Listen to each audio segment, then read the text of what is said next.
Será que o governo acabou de vez com o Banco do Brasil?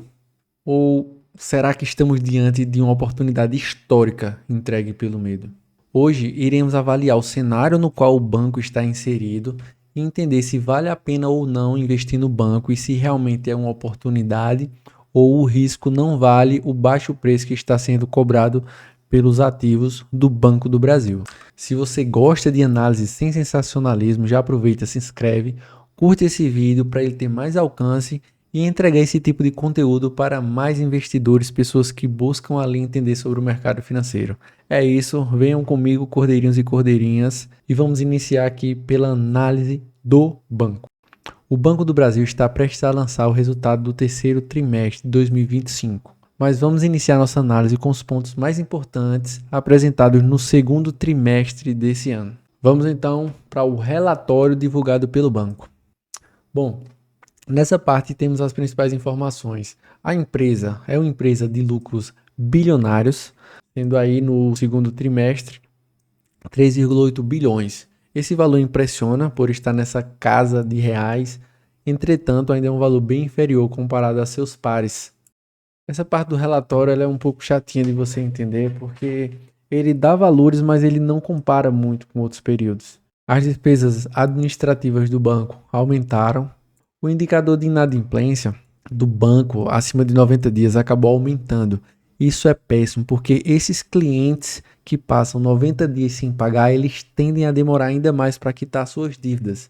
Geralmente, aqueles clientes que passam ali 10, 15 dias, eles costumam pagar mais rápido porque eles estão numa situação mais confortável e querem estar seu nome livre de débitos o mais breve possível. Se tratando aqui do desempenho do resultado do banco, percebemos aqui o lucro líquido.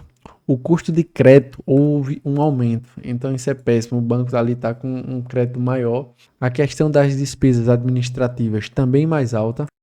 E um fator que influenciou muito na questão do banco foi justamente a maior parte da sua carteira de crédito expandida, ela está relacionada ali com o agro.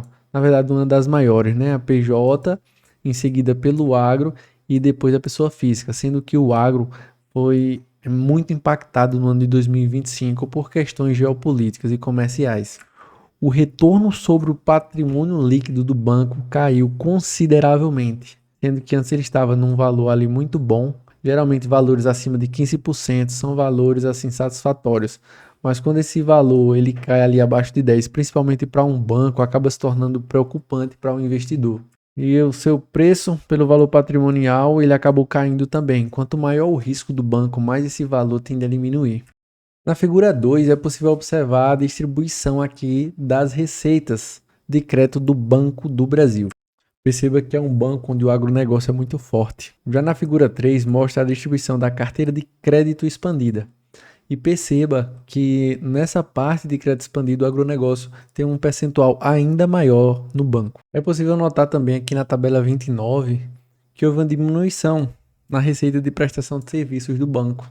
Isso acaba se tornando no mínimo curioso, porque nesse período do segundo trimestre de 2024 até o segundo trimestre de 2025, o que observou-se no mercado foi um aumento em tudo, em receita, arrecadação e despesa também, mas a receita ter retraído acaba sendo muito preocupante. Bom, o restante do relatório é mais ali o detalhe da coisa. Para quem quer se aprofundar, entender melhor de onde vem cada dinheirinho, cada real que o Banco do Brasil arrecada e onde está cada despesa, recomendo bastante ler na íntegra a análise de desempenho. Vamos agora entender melhor a questão da ação. Bom, se você fizer uma análise bem superficial, você vai ver que a ação está caindo. Então, será que ela está barata? Será que está bom? Será que está alto?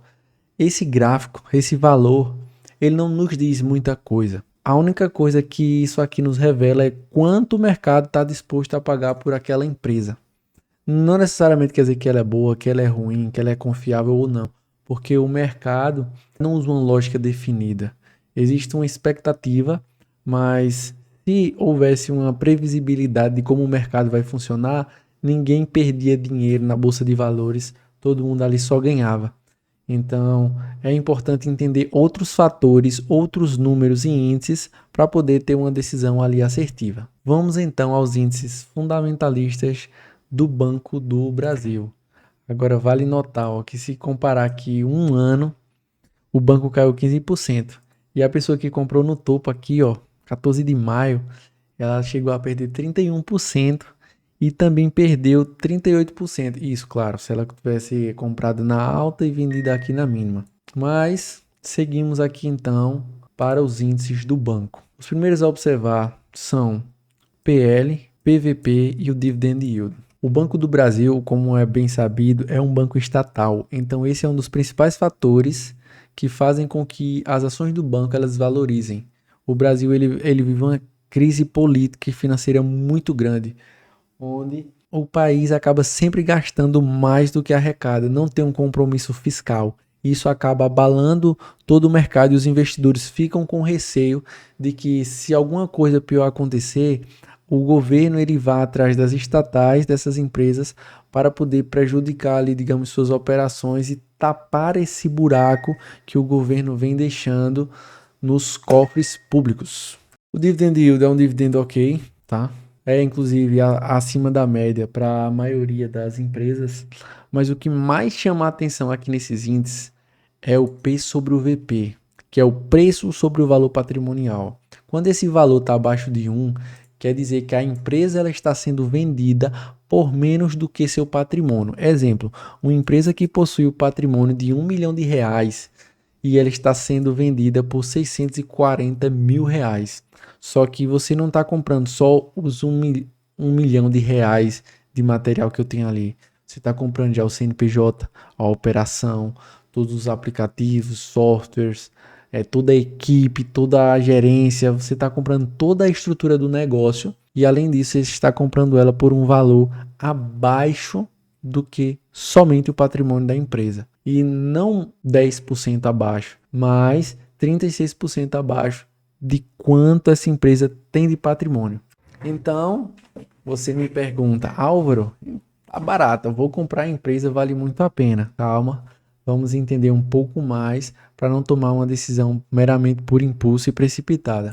Observando aqui outros fatores da empresa, PL, vemos aqui o dividend yield, a margem bruta, a margem líquida está bem apertada do branco e a margem EBITDA também acaba preocupando um pouco.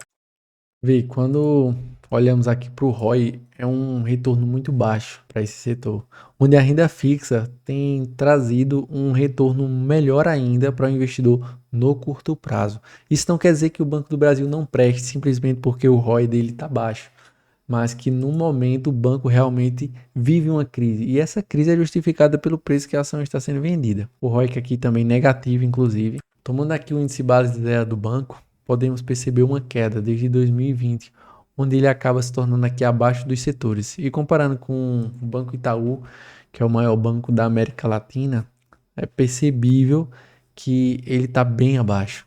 Já o histórico de dividendo realmente costuma alegrar muitos investidores e é isso que atraiu boa parte das pessoas, principalmente depois de declarações de alguns investidores: eu vou me aposentar com o Banco do Brasil, é um banco bom pagador de dividendo. E é percebível também, dá para se notar que a partir de 2021 o banco começou a apresentar um dividend yield satisfatório. Se olharmos para os últimos 5 anos do banco, ele possui um retorno até que maior do que alguns índices, perdendo apenas aqui para o IVVB11. O valor de mercado do banco é surpreendente, realmente é um banco gigante e assim um banco que atravessou eras e gerações do Brasil. Enfrentou aí diversas crises, onde a que estamos vivendo atualmente é apenas mais uma e não a maior. Acredito que a de Fernando Collor foi o que mais conseguiu abalar o mercado financeiro como um todo e mesmo assim o banco seguiu firme e resiliente. Isso passa uma confiança extra ao investidor e mostra ali a robustez do banco. O banco também apresenta uma receita líquida crescente, porém seu lucro ele vem caindo com o tempo, principalmente depois ali de 2023. Ele estava numa crescente desde basicamente ali 2006. Houve uma pequena queda em 2020 por conta da pandemia, esperado, mas agora ele voltou a cair novamente. Apesar disso, o banco só apresentou prejuízo em 2003, ou seja, faz mais de 10 anos que o banco apresentou prejuízo. Esse gráfico aqui de lucro versus a cotação não é muito interessante ao meu ver, porque ele mostra mais a expectativa e especulação do mercado. O patrimônio do banco continua crescente, isso é muito bom. E agora vamos entender um pouco do que tem explicado essas quedas do banco nos últimos dias. Qual a notícia mais recente? Primeiro precisamos contextualizar. Só para não gerar uma confusão tão grande, vamos entrar numa historinha sobre os Correios, para depois fazermos o link com o Banco do Brasil, tá? As compras, que em 2024, até $50 elas começaram a ser taxadas, numa medida ali do governo de aumentar a arrecadação.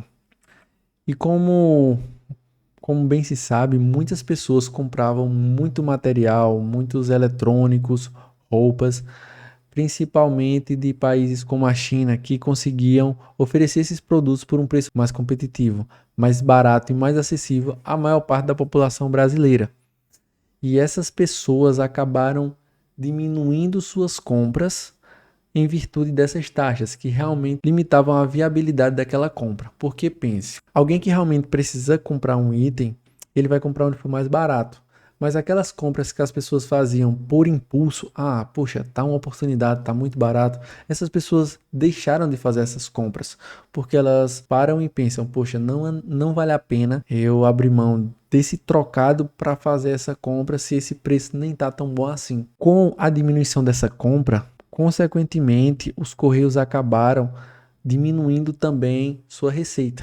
E isso acabou gerando um problema para os Correios, onde o mesmo que antes possuía lucro começou a operar com prejuízo. Como é possível observar nessa imagem? Perceba que até 2016 os Correios apresentavam prejuízo e a partir de 2017 começou a dar lucro, tendo seu pico aqui em 2021. Não vou entrar no mérito aqui dos governos, porque nesse vídeo eu vou tentar explicar mais e falar mais realmente do resultado ali dessa empresa, que é os Correios, e o impacto que ela tem no Banco do Brasil como um todo, onde o foco é obviamente o Banco do Brasil. Mas a partir da administração do último governo, os Correios começou a dar prejuízo, sendo que esse prejuízo é crescente só no primeiro semestre de 2024. Perceba, está até obsoleta essa informação. Os Correios já tinham apresentado 1,3 bilhões de prejuízo. E aqui o que acontece? Prejuízo atrás de prejuízo. Onde é que entra o Banco do Brasil nessa historinha? Exatamente hoje, 15/10, agora há pouco, 6 horas da noite, foi mostrado que o Banco do Brasil ele cai, destoa do setor com possível empréstimo aos Correios. O que é que acontece? O Banco do Brasil é estatal, então os Correios estão tendo problemas administrativos, não estão conseguindo gerar lucro. O que é que o Banco do Brasil faz? Vai lá e supostamente vai fazer um empréstimo. Ao invés dos Correios reorganizarem sua estrutura, ou então dessa medida de taxas ser revogada, voltarem atrás, libera aí as compras para o pessoal. Vimos que deu errado, a arrecadação não aumentou como era esperado e os Correios entraram, digamos assim, em um mini colapso. Acabaram tendo aí suas operações comprometidas. Então vamos voltar atrás para ver se dá certo. Ao invés de fazerem isso, não. Pega o nosso banco, que é o Banco do Brasil, fornece dinheiro aí para os Correios para ver se ele se reergue. Mas perceba, se eu estou tratando ali o sintoma, eu jamais vou resolver o problema dos Correios só fornecendo dinheiro, porque uma hora esse dinheiro vai acabar. Se os Correios estão dando prejuízo e não melhorar a sua operação, ele não vai ter como devolver esse valor para o Banco do Brasil. Então, o que antes era mero medo, acaba se tornando uma realidade aos poucos, que é de que o governo vai tentar usar o banco para tapar buracos em locais que estão sangrando no estado. E apesar do banco já estar nas suas mínimas históricas nos últimos anos, pelo menos, com essa notícia ele acaba diminuindo ainda mais o valor da sua cota. Então isso quer dizer que é péssimo? Então isso quer dizer que é o fim do mundo, acabou o Banco do Brasil? Bom, várias pessoas terão opiniões diferentes. Eu quero que você analise, que você estude e que você interprete os dados que estão à sua disposição. Minha interpretação é que realmente o Banco do Brasil ele possui um risco, o risco Brasil, o risco estatal, o risco da mão do governo. Contudo, o valor pelo qual o banco está sendo negociado, ele já justifica isso. É como se você visse uma empresa, vamos supor, um Lava Jato, que não está tendo ali o lucro esperado,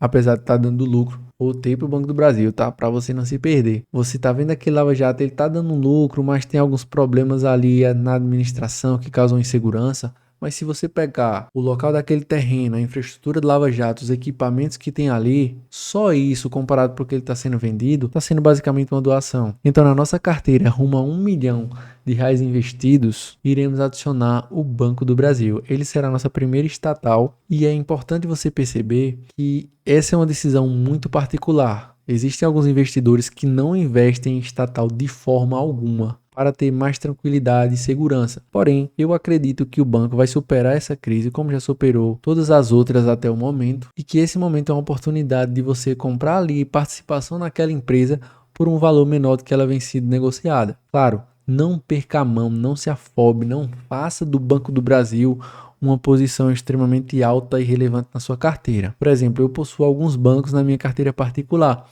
e meu maior banco é e continuará sendo, acredito eu, por muito tempo, o Itaú. Então, eu também tenho o Banco do Brasil e por isso eu também estou adicionando ele aqui a essa carteira, porque eu acredito no banco. Aproveitei para reduzir um pouco ali meu preço médio e acredito que você que possui ações do Banco do Brasil não adianta vender nesse momento, porque baixou demais. Se você não tem, talvez seja uma boa hora de você considerar incluir essa empresa na sua carteira também, porque a partir do momento que ela se valorizar, mesmo que não valorize, os próprios dividendos vão fazer essa conta ser paga ao longo do tempo. Agora basta ter paciência e também aguardar por dias melhores. Mas mesmo que esses dias melhores demorem muito a chegar, a história do banco, ela prova que esses dias chegarão. Independente de quem estiver no poder no momento, como vai estar sendo a política, o banco atravessou vários regimes políticos aqui no Brasil e continua firme e forte. Por isso, ele será adicionado aqui em nossa carteira de ações. Então, ativo é BB, AS3, aqui uma cota, adicionar ativo, compra. Compra de ativo, compra de ativo lançada com sucesso, muito simples. Eu gosto muito também da carteira antiga. Daqui a pouquinho o banco vai aparecer por aqui e depois seguiremos adicionando mais ativos e tentando entender item a item o que é que vale mais a pena na construção do nosso patrimônio. O mais importante é não se assuste com notícias, mas esteja atualizado e sempre estude as empresas nas quais você está disposto a investir seu dinheiro. A leitura constante, acompanhar os relatórios principalmente, não o que investidor A ou B fala, acompanhar a divulgação dos resultados da empresa, entender como ela opera, de onde é que vem sua carteira de crédito, sua receita, para poder tomar as decisões mais sensatas e fazer com que você invista seu dinheiro de uma maneira mais segura e tranquila, para que você não tenha controvérsias ou contratempos na construção do seu patrimônio. Obrigado, Cordeirinho e Cordeirinha, pela sua companhia em mais um vídeo. Se inscreve se não se inscreveu, deixa o seu like e logo mais estarei aqui compartilhando mais ações, mais ativos e mais análises do mercado como um todo para ajudar você na construção do seu patrimônio. Vamos divulgar, vamos fazer com que esse vídeo alcance cada vez mais pessoas para que elas possuam acesso a essa educação financeira. Tanto é carente nas escolas, para as crianças e jovens. Vamos melhorar a cultura da nossa população, sua instrução e educação, para que cada vez mais as pessoas se tornem independentes e se libertem das algemas que o meio os impõe. Conhecimento é poder. Cheiro no coração e até mais.